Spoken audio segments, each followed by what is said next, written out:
অনেক দিন ধরে বাবার বাড়ি যাব ভেবেছি, কিন্তু যাওয়াই হয়ে উঠছে না। তো বরমশাই আজকে একটু ফাঁকা পেয়েছে আর চলে এলাম বাবার বাড়ি। তো এই দেখুন বাবার বাড়ি কিন্তু এসে গিয়েছি, আর এসেছি এইমাত্র। এখন বাজে 9:30।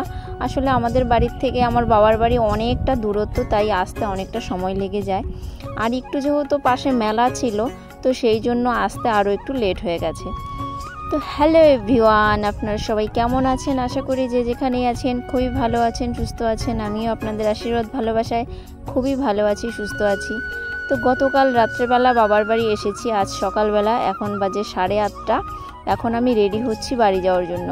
আসলে ভেবেছিলাম আজকে আছে মেয়ের স্কুল, তো ভেবেছিলাম এখন যাব না, বিকেলবেলা যাব। তো বরমশাই বলছে না, আমার কাজের ভীষণ চাপ আছে, এখনই যেতে হবে। তুমি যদি যেতে চাও তাহলে রেডি হও, আর যদি যেতে না চাও তাহলে তুমি থেকে যাও। তো আমি আবার ভাবলাম বরমশাই আমাকে রেখে গেলে তাহলে আমি পরে একা একা যাব কেমন করে। আমার বাবার বাড়ির থেকেই যেহেতু গাড়ি পাওয়া যায়, এদিক দিয়ে টোটো করে রোডের মধ্যে গেলে তারপর ওদিক দিয়ে, কিন্তু আমার শ্বশুরবাড়ি যাওয়ার পথে একটা ব্রিজ পার হতে হয়, কিন্তু ওদিকে কোনো গাড়ি ঘোড়া পাওয়া যায় না। তো সেজন্য আমি ভাবলাম যে আমি আর থেকে তাহলে কি করব, বেরিয়েই পড়ি। তো এই জন্য আমি এখন রেডি হচ্ছি। ভেবেছিলাম যাব না, বললামই তো।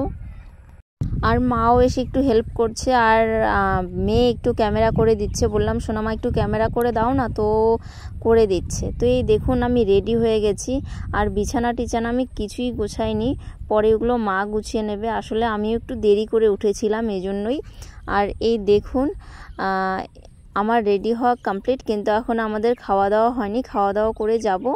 এই যে মা এদিকে রান্না করছে, কিন্তু মা বসিয়ে দিয়েছে রান্না। ভাত হয়ে গেছে, এখানে রান্না করছে লাউয়ের সবজি, শুটকি মাছ দিয়ে, শুকনো মাছ দিয়ে লাউ, আর ডাল করেছে, আর ডিম ভাজবে। তো ভাজা করে এই সকাল সকাল আর কোথায় কিছু ভালো মন্দ পাবে, তো যা হয়েছে তাই রান্না করছে। আর এই দেখুন আমার হচ্ছে একটা মানে জঞ্জাল বর যাকে বলে, আমাকে কিভাবে বানিয়ে যাবে। উনি কোনো সময়ই নিজে একা হাতে মানে ফ্রি মেন্টে আসবে না, এতগুলো জঙ্গল নিয়ে আসবে আর সাথে করে আমাকে। ওনার আসলেই যত কিছু জঙ্গল নিয়ে আসতে হয়। যখন মানে নিজের বাপের বাড়ি থেকে শ্বশুর বাড়ি আসবে তখন এক গাদা জঙ্গল নিয়ে আসবে, আবার যখন শ্বশুর বাড়ি থেকে বাবার বাড়ি যাবে তখন এক গাদা জঙ্গল নিয়ে আসবে। তো বন্ধুরা, জঙ্গল নিয়ে আসার কথা কেন বললাম। আর এদিকে দেখুন বেরিয়ে পড়েছি খাওয়া দাওয়া করে, তো বাড়িও পৌঁছে গিয়েছি। আর মেয়ের যেহেতু একটা পুরনো রুমাল আছে, আরেকটা কিনে দিয়েছি, জন্য ভীষণ খুশি হয়েছে। তো দেখুন মেয়ে এই জন্য রুমাল দুটো নিয়ে খেলছে। ওর তো আজকে স্কুলে যাওয়াই হলো না, তো আর কি করা যাবে। তো বন্ধুরা কেন বললাম, আসলে একটা দরকারেই গিয়েছে। আমার বর সাধারণত শ্বশুরবাড়ি কোনো দরকার ছাড়া কিন্তু যায় না। এটা যেহেতু অনেক দিনের পুরনো ভিডিও, তো ভাবলাম ভিডিওটা করা আছে বন্ধুদের সঙ্গে শেয়ার করি, ভালো লাগবে। অনেক দিনের পুরনো ভিডিও। তো এই দেখুন কেন বললাম, আমার বর পটল গেড়ে দিতে গিয়েছিল, পটলের লত নিয়ে গিয়েছিল ওগুলো গাড়বে বলে। তো সেজন্যই কিন্তু বাবার বাড়ি যাওয়া। রাত্রিবেলা গিয়েছিলাম আর সকালবেলাই চলে এসেছি।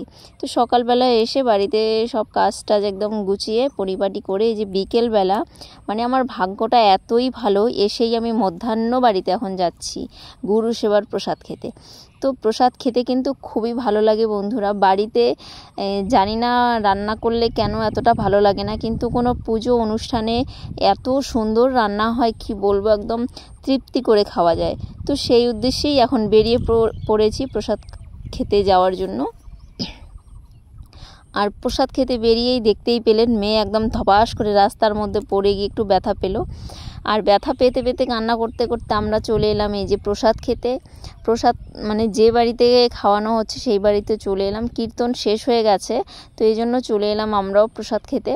তো প্রসাদ খাওয়া কিন্তু আমি মনে করি ভাগ্য লাগে বন্ধুরা। আর প্রসাদ খুবই টেস্টি হয়, প্রসাদ জিনিসটাই খুবই টেস্টি হয়।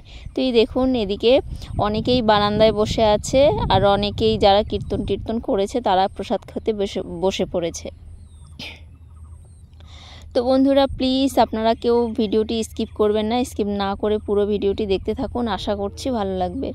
তো এই যে এদিকে ওরা প্রসাদ বিতরণ করছে, আর অনেক লোকের আয়োজন করেছে প্রসাদ খাওয়ানোর জন্য।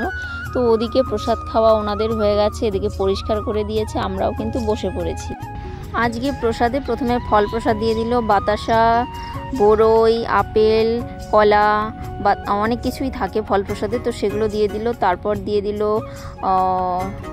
মানে আর কি সাদা প্রসাদ, এরপর দেবে ডাল, ঘন্ট, সবজি, তারপর পনিরের সবজি, তারপর হচ্ছে মানে যে পাট পাতা শুকিয়ে রাখে সেই ভাজা বা নিম পাতা ভাজা, তেঁতোটা অবশ্যই থাকবে, কচু শাক, অনেক কিছু কিন্তু আইটেম করেছে। তো ওরা মানে অনুষ্ঠানটা করলো এই কারণেই যে ওনাদের বাড়ির ছোট বৌমার চাকরি হয়েছে, ঠিক আছে, অঙ্গনওয়াড়ি হেল্পারের চাকরি হয়েছে, আর একটা কি বিশেষ কারণে আর কি অনুষ্ঠানটা দিয়েছে। তো অনেক লোকের আয়োজন করেছে, খেয়ে খুব তৃপ্তি পেলাম। আর ওদিকে খাওয়া দাওয়া করে কিন্তু বাড়িও চলে এসেছি। আর বাড়ি চলে এসেই বন্ধুরা, আমরা হচ্ছি যেহেতু গ্রামের মানুষ, তাই না, তো রাস্তাঘাট দিয়ে কোনো কিছু একটা গেলে আমাদেরকে দেখতেই হবে, না দেখলে আমাদের মন শান্তি পাবে না, ভালো লাগবে না। তো সেজন্য আমরা সবাই দল বেঁধে কিন্তু বেরিয়ে পড়েছি রাস্তায়। আর রাস্তায় বেরিয়ে দেখুন কি দেখাচ্ছি, রাস্তায় বেরিয়ে দেখলাম একটা বাজনা আসছে।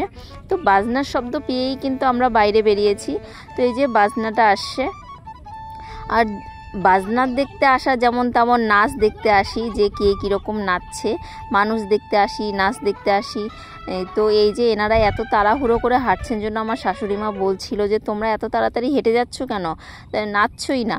আর বাজনাটা বন্ধুরা আমাদের ওই যে ওখান থেকে শুরু করে এত দূর পর্যন্ত গেল, একটা গানও বাজায়নি। তাই বলছিলাম যে এরকম করলে হয়, আমরা থাকলে তো কত নাচতাম, গান এভাবে বসে যেতে পারে, একদম বাজনা পার্টিকে বাজাতে বাজাতে নিয়ে চলে যেতাম। তো বন্ধুরা আজকের এই ছোট্ট ব্লগটি আপনাদের কেমন লাগলো অবশ্যই কমেন্টে জানাবেন। আর আমার ভিডিওটি ভালো